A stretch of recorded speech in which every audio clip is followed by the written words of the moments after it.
if it doesn't resolve those internal leadership issues as stated by the Electoral Commission on the ultimatum that it has now given to the two warring factions led by their various leaders. For more on this, we're now joined by SABC's Abongile Dumako. He joins us via the phone line. Very good evening to you, Abongile. Just give us an overview of the factionalism in the party as well as where each party stands at the moment. One seems adamant on taking it to the courts while the other one is looking for peace. Certainly, this has been going on for quite a long time. Good evening, Shante. We spoke to both factions today. One can argue to say that actually they feel, in fact, the other faction, which just elected the leadership in Kimberley a few months ago, led by Mzwanele Nyhontso. We spoke to the deputy president by the name of Mzwanele, saying that in a nutshell, we admit that we've made mistakes in the past. We actually acknowledge the fact that the PAC is in tatters.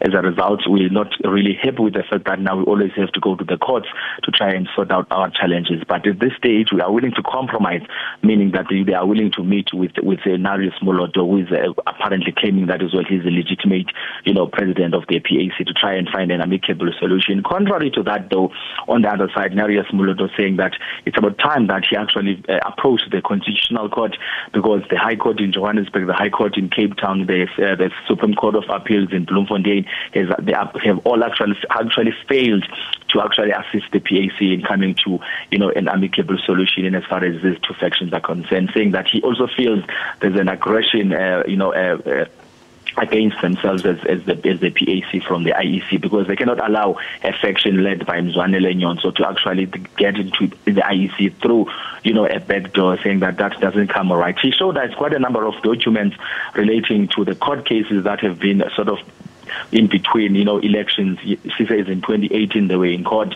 during the local government elections they were in court, and now they are again in court for the 2019 elections. He says there's just a secret enforcers that are doing the wrong things, using certain individuals to try and sort of split even further the PAC.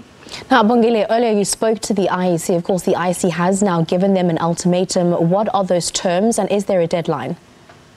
Basically, the IEC is saying that it's been in consultation or in meetings with both of these two factions. Simon Mabolo, the CEO, they're saying that, you know what, we've given you a chance.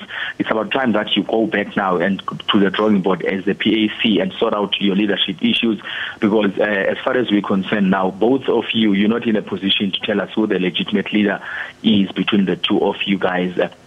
Going on to saying that they actually have a few months to go, because the elections are right on the 8th of May, and they run the risk of not being on the ballot paper, because they think that they cannot have two PACs. The very PAC has to come together and actually have one leadership that will be represented or that will be registered with the IEC. Something that these factions don't. In fact, the other faction led by Narius Moloto not really seemingly willing to do that, as well as the other one led by Mzwanele Nyhontso, saying that they are willing to meet them halfway, but the how part still lingers in as far as basically how are they planning to do that as the both factions.